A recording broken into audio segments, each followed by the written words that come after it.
Welcome back to another video here on the Washington Football Maniacs podcast. I'm your host, Greg, along with my co host, Brandon Scott, who is feeling much better, thank God.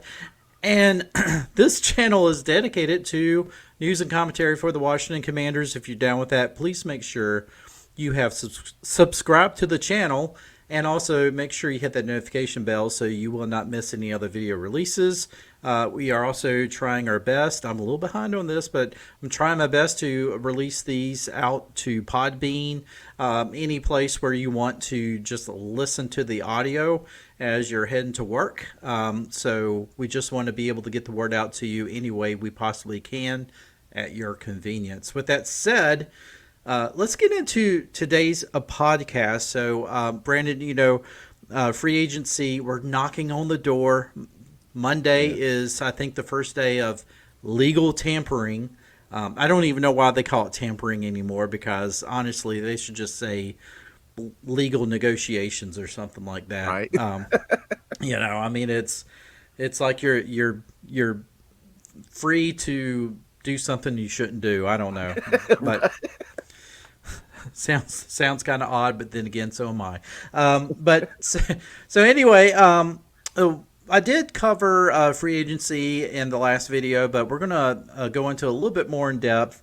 I gave you a couple of choices that I would choose. Since then, one of those choices I would be like, nah, because we picked up Zach Ertz as far as tight end goes. And I know I had mentioned maybe Hunter Henry, but I think Zach Ertz, I think that's a good pickup for at least a year to see what he can do for us. I'm sure we're still going to draft a tight end, but I think Hunter Henry is going to be more than serviceable. Of course, he has been with Cliff Kingsbury in Arizona, so I'm looking forward to that. But as well, Brandon, we have guys like Cameron Curl, who comes out and, of course, these very cryptic, one cryptic tweet or post on X, whatever you want to call it, the kind of the peace sign emoji, and everyone's thinking, okay, well, I guess he's gone. I guess the Commanders are not going to re-sign him now. They didn't tag him. The Commanders are not tagging anybody. And it kind of shows you that we actually have the grown-ups, driving the car this time. So, but Brandon, thanks to the Buffalo Bills and some other teams, the market right now is flooded with safeties, free safeties. I'm looking at it right now. I mean, it looks like you got. Looks like you got at least maybe 16 or 17 free. Strong safeties. I think I might have said free safeties, but strong safeties that are free agents this year. Cameron Curl, do you think it's worth it for us to re-sign Cameron Curl back, or should we just let him go ahead and test the market and maybe look at, I don't know, somebody like Micah Hyde, or who was the other guy who was released from, I just had it just right here, from Buffalo. Poyer. Poyer, yeah. So those two guys, at least, and maybe Jamal Adams. If you're Adam Peters, what are you doing? Looking at Cam Curl, I'm definitely going to let the market kind of unsettle because I'm going to let him test the market. And the reason for that is I like Cam Curl. Obviously, if you look at him from a run support tackling perspective, I mean, he's been on point. If his tackling numbers have been roughly consistent, looking at 88 from 2020, 2021, 99, then 83, then 115 last year as far as tackles. So he's definitely a guy who supports and run support. But my biggest thing here with him and with the position overall is takeaways. If you look at takeaways, his biggest year for takeaways was 3 interceptions in 2020, returning 1 for a touchdown, but he has not gotten an interception since, and 1 forced fumble. I need more as far as takeaways from that position, man. And that's why if he's willing to take a hometown discount, and even then, more of a team friendly deal, because I'm not gonna give him top money for that reason. We need a lot more guys on the defensive side who are able to force turnovers. That was the big issue that we had, man. We need to force a lot more turnovers. And if I'm going to give him top money, man, I'm going to need top performance as far as takeaways. And like I said, as far as run support, he's money. But then if you look at Derek Forrest, man, he's kind of in the same mode where he's a guy who he's there for run support because Derek Forrest is not your best guy in coverage. So you definitely need another safety who's going to be a ball hawk out there. He's going to be able to keep a lot of these receivers and tight ends honest, man, in my opinion. So, yeah, looking at the stats, I need more as far as takeaways because outside of 2020, he hasn't had an interception in 3 years. So, I need more. So I'm definitely, you mentioned it, Micah Hyde and Jamal Adams. Maybe you catch a retread in Jamal Adams. I mean, I know he didn't have the best experience in Seattle, so maybe we find pay dirt with him. So we'll see. Like I said, he could be retained, but I would definitely let the market kind of unfold. I will let the um, I'm using Lao Tzu here, man, but I will let the water in the pool. I will let the water, the dirt settle before I make a decision. So, but Camp Curl, like I said, I'm a fan. I just need more because, like I said, you can have both safeties or run support guys, and we've had so many issues at the safety position as far as the long ball has killed us, man. So we have to have a guy back there who's going to help out the corners, man, because Lord knows we need help at corner too. So, yeah, that's where I'm going, Greg. I would be in favor of him coming back, but at the right price tag. Yeah, yeah, absolutely. I'm sitting here looking at the list, and I'm also looking at age, of course, Yeah. because certainly a lot of fans feel like if you're past 28, then you should go ahead and, get your plot ready. But I'm looking at age, and I'm looking at okay, age and who started the most games. Xavier McKinney, I'm looking at him. He's same age as Cameron Curl. Started all 17 games. It looks like snaps. He took over 1,000 snaps, and then you have guys like Jordan Whitehead from the Giants, who played in 16 games, over 1,000 snaps. Rayshon Jenkins, who is 30. And Jamal Adams, he's still 28. I don't know. I guess the older I get, the more I look at this, and I'm like, oh, if you're still in your 20s, you're a youngin. So, um, Right. so honestly, looking at this list, there's a lot of strong safeties, and this is just strong safety. I'm not even looking at free safety. If I go to free safety, I mean, you still have quite a few in there. Buda Baker is a name that stands out. Again, Jordan Poyer, he can kind of looks like he can kind of do free safety or strong safety. So I don't want to use the Ron Rivera, position flex, but Oh. he.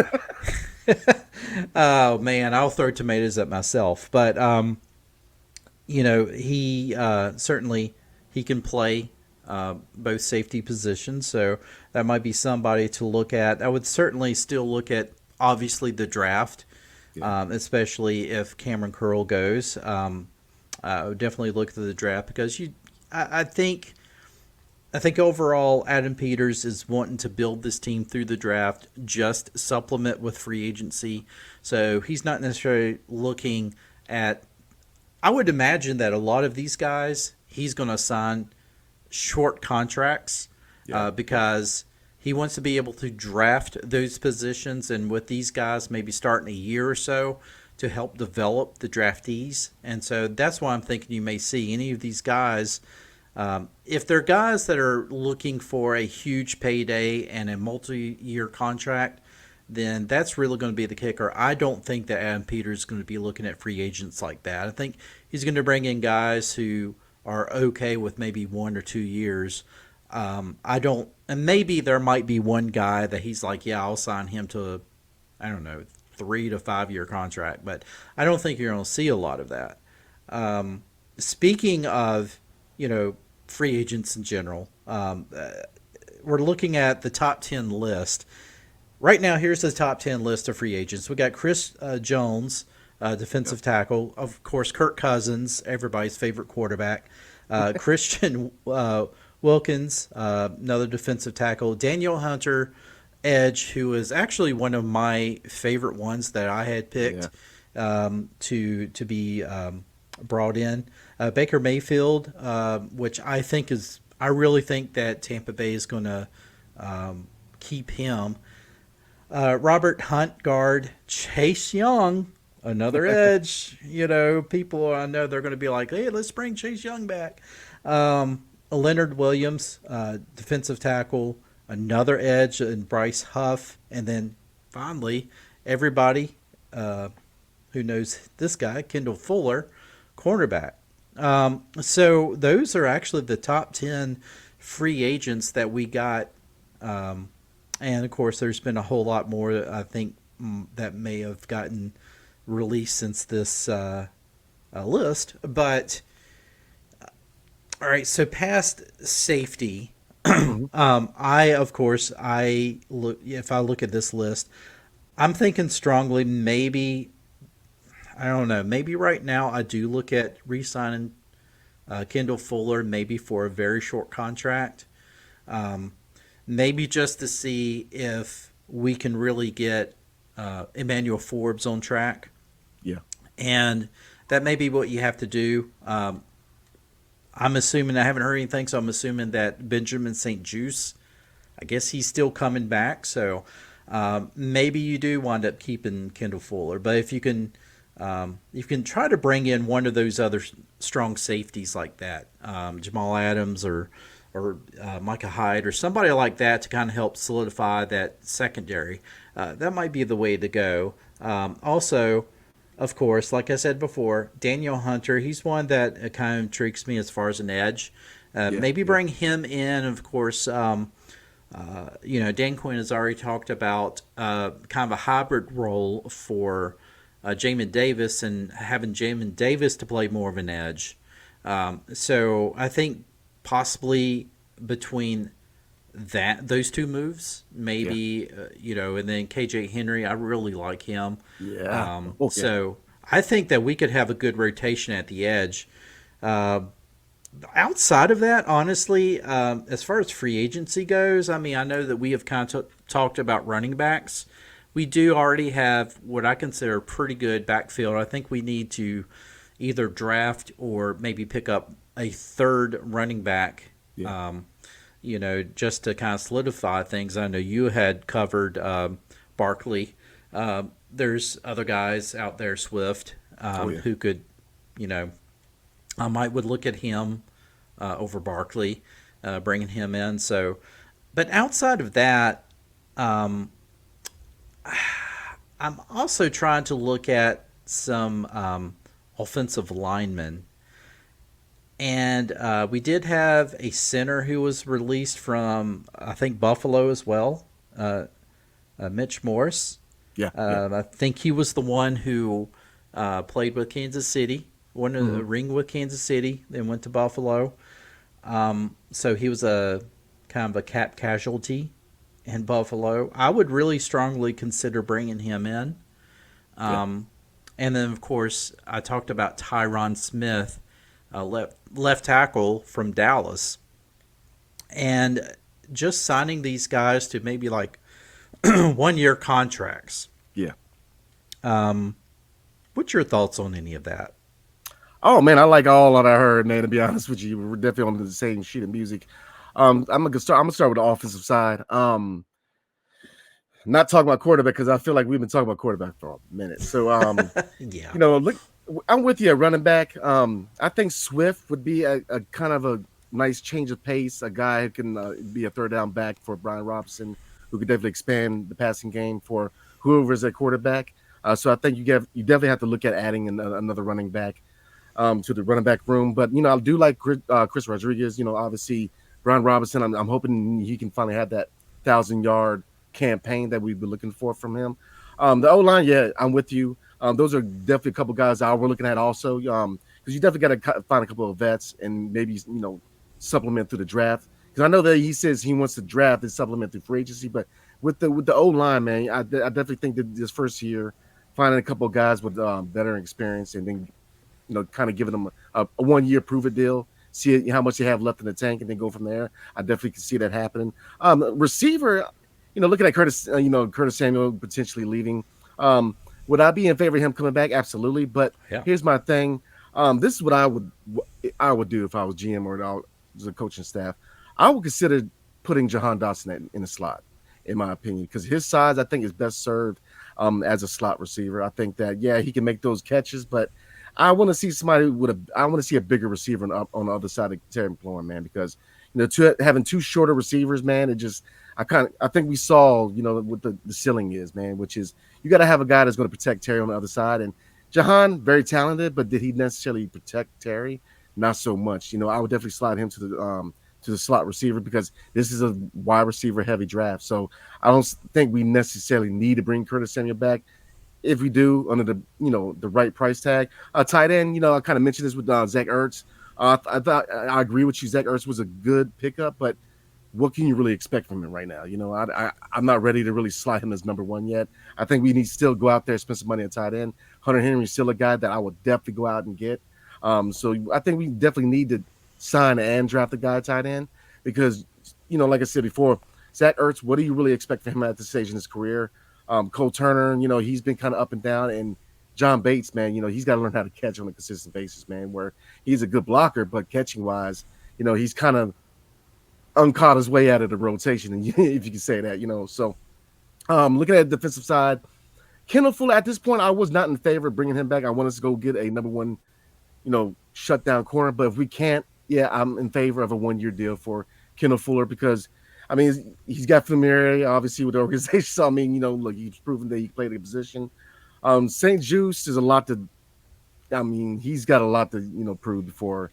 I mean, he's under the microscope in my opinion too because he's been very very inconsistent and he's shown signs of immaturity and so I'm still wanting more from him to be totally honest with you. And then Emmanuel Forbes, we said this before, and then a lot of people within the organization and within the community, as far as commanders, have said this that maybe you need to go get Daryl Green, go talk to work with Emmanuel Forbes, definitely bring in the think tank, see what you can do for him, add a little weight, but not to the detriment of his speed. But definitely see what you can do with him because we can have this whole argument, Christian Gonzalez or him. I think it's water on the bridge now. It is what it is. I mean, he's drafted, he's here. We got to see what we can do to bring him back. And as far as effectiveness, he's got to be. We've got to get him straight, man, because that's a first round pick. And Jamin Davis, I love what I'm hearing from what their plans are as far as Jamin Davis, man. Using him more as the edge, attacking the backfield. I love that, man. He's not a coverage guy. He's not a guy who would go out there and he's not gonna be able to keep up with most receivers, man. And we've seen that. And even most tight ends, because people forget most tight ends are in the mold of receivers now. Kyle Pitts, man, I'm trying to tell you, is one of those guys that reminds me of that. So using him more in the edge with KJ Henry, love it. And Danielle Hunter, man, would be a welcome sight in DC, in my opinion, on the edge. So I think there's a lot of good options that we have, in my opinion. Now, middle linebacker has to be an emphasis. We have to go out there and get a middle linebacker to be that leader for the defense because this defense needs leadership, man. Leadership shouldn't always be on the coordinator. You need that on the field leadership, and we haven't had that since London Fletcher. I mean, we had a long list of middle linebackers that, in Washington D.C. is the Redskins and Commanders that have been those generals on the defensive end for us, man. So yeah, we have a lot of options. The free agent market isn't as sexy as it has in years past. You either you have the money to get the top guys, or you kind of got to settle for retreads. But I think we're in a good position because Micah Hyde would be a good pickup. Jamal Adams, change of the scenery candidate. Poyer is definitely a guy that I would definitely throw money at, in my opinion. That would be the guy, in my opinion. So we have a lot of options, man. We have a lot of options, but I think that we need to get out of our comfortability zone with some of our own free agents like Curtis Samuel and Cam Curl, because we like them and they're part of our team. Don't feel compelled to have to bring them back. There's better options out there. And like I said, I like Cam Curl, but, I need a guy who's going to go out there and get takeaways. That takes a lot of pressure off of the cornerbacks because we have a guy out there who's going to be lurking. I mean, if you look at the corners who played with Sean Taylor, man, I mean, he got the most out of the cornerbacks, man, because people were lurking about Sean Taylor. They didn't want to go across the middle because Sean was out there. So, that made our cornerbacks that much better. So, I mean, we need a guy out there who's going to put some fear in the secondary as opposed to just run support. Because Derek Forrest, like I've seen Derek Forrest hit people, man. I mean, look, the Yes. fear is there already. So, we have options. And like I said, we were talking about before the show, it's good to have options because we haven't always had options. So we have a lot of options to go out here and make a splash in free agency. And for the first time, Greg, I mean, this is the first off season where we have a fresh owner, fresh GM, fresh coaching staff, fresh everything, man. We have cap room, the picks. I mean, the identity. I mean, now we just got to bring everybody back to the stadium, man, where it's not even FedEx anymore. So we'll see what it's going to be called going forward. But if it's going to be the Chili Bowl or whatever. Um, but I'm definitely very, very optimistic, man, because we have options. I'm looking forward to free agency. And like I said, a lot of fans have said that. And you know, because I don't know if you remember last year, was it training camp where usually it's like 15 people out there in lawn chairs, and then before you know, it's like half the city, half the DMV's there. So the optimism's there. This team's going to rebuild, and I really do believe that this ownership group and this GM office, we have all the right pieces. They're going to build a winner. They really are. So I'm optimistic. I really am. Yeah, yeah, I am too. And really, honestly, this free agency thing came up so quickly Yeah. because I feel like the season just ended, and here we are now. We're right at free agency, and I am just kind of like, part of me is very. I mean, I'm just giddy with excitement because I'm like, okay, what's going to happen? And then the other part of me is like, don't be surprised if nothing happens or Yeah. nothing of really big news happens, because I keep repeating it, and I know that it's true that Adam Peters he wants to build through the draft, supplement with free agency. Yeah. They've talked about there's not going to be any big splashes. But kind of like what you said, outside of your big skilled positions like quarterback, I don't necessarily look at any of these other pickups as being big splashes. Yeah. I mean, to me, a big splash would be if they went out and signed Kirk Cousins to a multi-year deal worth was he asking like $45 million a year, something like that. That would be a huge splash, Yeah. and I'm not opposed to bringing him in, but not for that price tag. Yeah. But I someone had posted on social media, and I thought, yeah, that's not a bad idea. Where they're like, why not bring in Kirk Cousins? Kind of like a Kurt Warner Mhm. when the Giants drafted Eli Manning, and they had Kurt Warner to start, and then Eli Manning eventually played, and I was like, that actually makes sense, Yeah. So who knows what's going to happen? I I'm expecting anything, so I won't be surprised, and yet I might be surprised. But still, it's very exciting. It's a very exciting time. I just want to get through free agency and the draft because I have got such draft fatigue reading stuff about Drake May, Caleb Yeah. Williams, Daniel, or Jaden Daniels, and just people are just filled with so much vitriol over if you're not picking my favorite guy, then there's something wrong with you. And when I look at it, I'm like, you know what, I'm going to support whoever they decide, even Sam Howell, and then they going on and on about why would you support a loser and all this stuff, and it's like you guys are taking Yeah. this way too seriously. Way you too know serious. it's not your money. Yes, it's our favorite team, but come on, these guys work hard, Yeah. and they're not bad players. If they were bad players, they would not have made the NFL. That's the way I see it. Now, Yeah. some burn out much quicker than others in the league, but we have a great. I believe we have a solid, great coaching staff that's been assembled. So I feel like whoever is going to be there at quarterback is going to have the luxury of having very good development. Who knows? You still want to develop your backup quarterback just as much as your starting quarterback, because I mean, what if your starting quarterback, follows in the footsteps of Joe Theismann? He's Yeah. out. Yeah. You got to have somebody who comes in and can lead the team. So it's not like Madden football where you can just roll with that one quarterback and that's it. So anyway, overall, I'm excited. But yeah, basically to sum up, folks, Cameron Curl. We both love Cameron Curl, and I did have very high hopes. I love Cameron Curl after that 2020 season. Yeah. Things kind of tapered off a little bit as far as the turnovers, and at the end of the day, that's what's important. You have those safeties and those corners in there because you want them, a yes, to defend the pass, but you want them to cause some turnovers. And Yeah. we need guys in there who's going to be able to cause turnovers on a Yep. consistent basis. And we can probably get a 2023 version of Cameron Curl just as easily in the free agency, or maybe even drafting somebody rather than to pay him a huge amount of money. That said, all I don't want to insult any of these players. I do hope that he gets paid. I do think he deserves a good contract. Yeah. Do we need him to be on this huge contract in Washington? I don't think so. I think at this point, when you're trying to recalibrate this team, you want to be able to make sure that you have as many guys on rookie contracts and short term contracts that are not going to cost you a lot down the road. Because look at the Buffalo Bills. They're having a fire sale right now.